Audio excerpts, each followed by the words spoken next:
Os textos das Escrituras não apenas falam, eles ecoam. Eles soam como trovões distantes, anunciando não uma tempestade, mas sim uma agitação dentro da alma humana. Gênesis 6 é um desses trovões espirituais. Ele começa mostrando uma humanidade que cresce em número, mas se encolhe em pureza. É o retrato de um mundo que se expande por fora e apodrece por dentro. Ali se desenha o contraste doloroso entre o coração do Criador e o coração da criatura. O mesmo Deus que no princípio viu que era bom, agora contempla a corrupção que tomou conta da terra. E viu o Senhor que a maldade do homem se multiplicara sobre a terra. Então arrependeu-se o Senhor de haver feito o homem sobre a terra, e pesou-lhe em seu coração. Tem duas coisas que eu desejo te falar antes de continuarmos. A primeira é que se você ainda não é inscrito no canal, te inscreve agora, tá? Aproveita, dá o like, compartilha o link do canal e te lembra, estamos lutando a mesma guerra. Eu posso contar contigo, então? A outra coisa você que me acompanha deve estar lembrado que no vídeo anterior nós já comentamos sobre o arrependimento de Deus, tá? Então eu não vou me repetir aqui, tá certo? Se você ainda não assistiu ou não está lembrado, eu te recomendo que assista novamente o vídeo, mas depois que terminar de assistir este, tá ok? Então, vamos retornar ao versículo que a gente leu, tá? No hebraico, o verbo usado para arrependeu-se é nachan, que não é a mesma coisa que estar arrependido por algum erro cometido. Na verdade, nachan se refere a lamentar profundamente, sentir dor no coração. Essa expressão traduz a compaixão divina. Deus sofre ao ver seus filhos escolherem a iniquidade. Moisés confirma essa visão mais clara do sentimento divino. E aconteceu que Noé chorou e lamentou por causa da iniquidade dos homens. E o Senhor disse: meu espírito não contenderá para sempre com o homem. É a partir dessa dor que nasce o decreto. Destruirei o homem que criei de sobre a face da terra, desde o homem até o animal. O verbo machar, traduzido como destruir, significa literalmente apagar ou limpar. É como quem apaga um quadro cheio de rabiscos para escrever algo novo e limpo. É uma linguagem de purificação, não apenas de juízo. Deus não aniquila por ira, mas restaura por meio da justiça. O dilúvio não foi um ato de crueldade, foi o batismo da terra, um renascimento simbólico que encontra paralelo na doutrina santos dos últimos dias.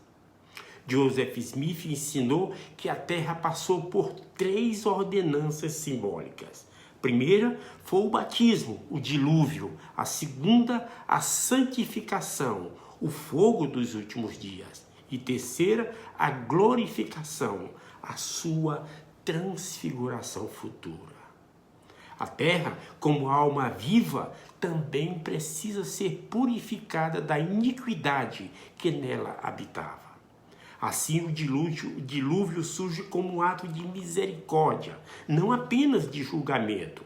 Foi o reinício de uma criação moralmente degradada. Após o decreto, o texto muda o foco. do caos para a fidelidade.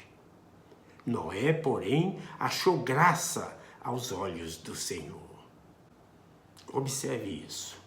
A expressão achou graça deriva do hebraico shem, que significa favor imerecido, ou uma benevolência divina concedida àquele que anda em retidão. Essa graça não é casual, é o reflexo da aliança pessoal de Noé com Deus. O versículo seguinte deixa isso bem claro. Noé era homem justo e perfeito em suas gerações. Noé andava com Deus. E o verbo andar aqui é alak, que significa viver de modo contínuo em comunhão. Não se trata de um momento de fé, mas de um modo de existir. Na doutrina Sud, nós diríamos que Noé vivia em convênios, andava com Deus porque caminhava dentro das leis e ordenanças do Evangelho. Deus então fala a Noé com instruções precisas. Faze para ti uma arca de madeira de gofé. O verbo azar, ou fazer, tem aqui um sentido de agir conforme um propósito divino.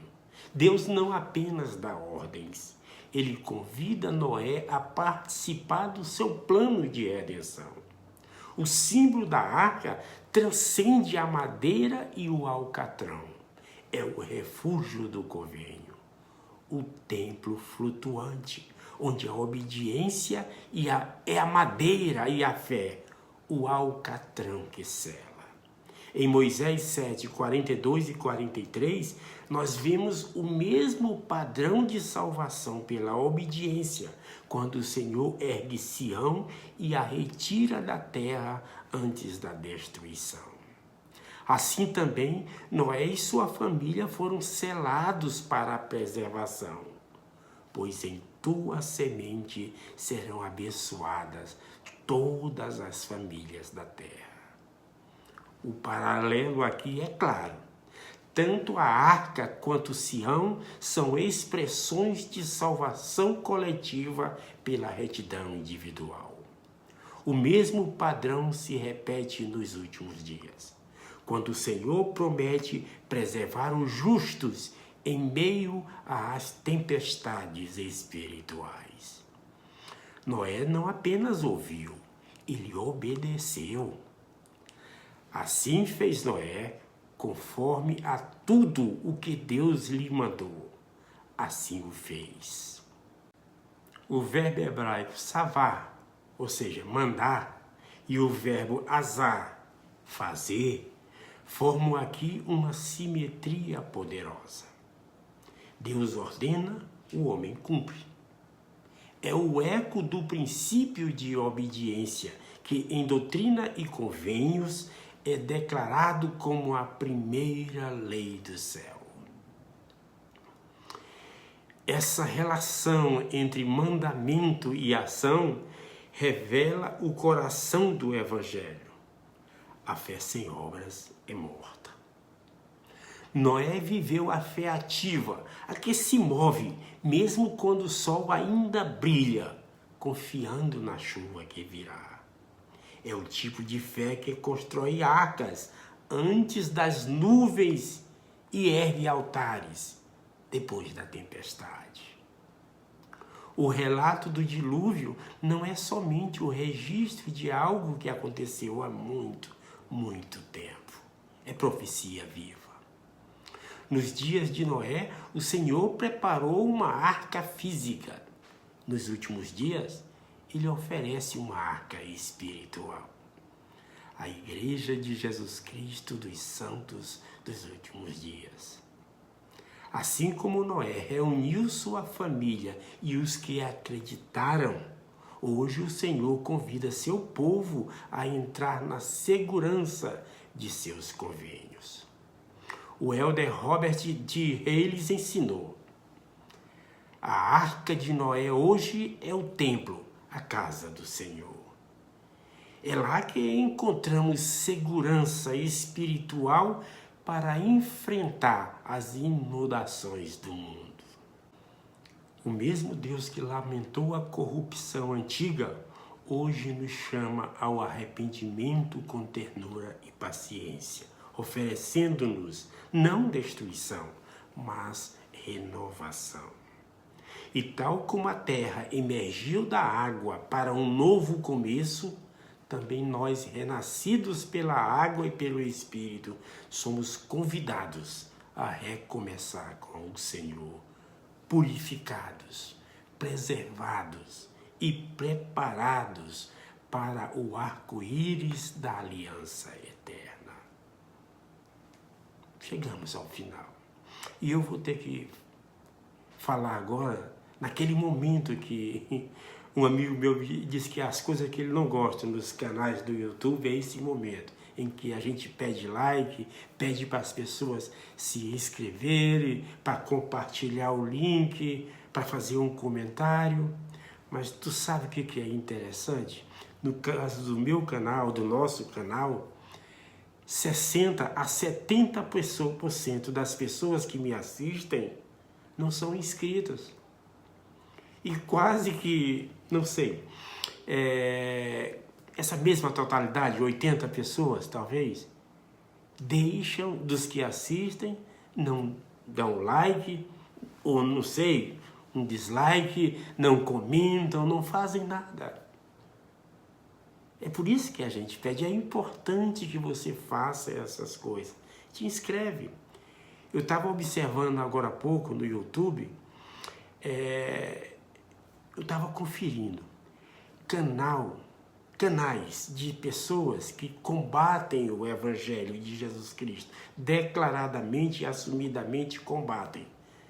Tem canais gigantes, 1 milhão de seguidores, tem um que tem quase 5 milhões de seguidores para criticar o Evangelho de Jesus Cristo, para dizer que Jesus Cristo e Deus não existe. E o nosso canal aqui, um nanico, não tem 1000 seguidores, porque você me assiste e não se inscreve. Escolhe um lado. Em nome de Jesus Cristo. Amém. Fica com Deus, meu irmão.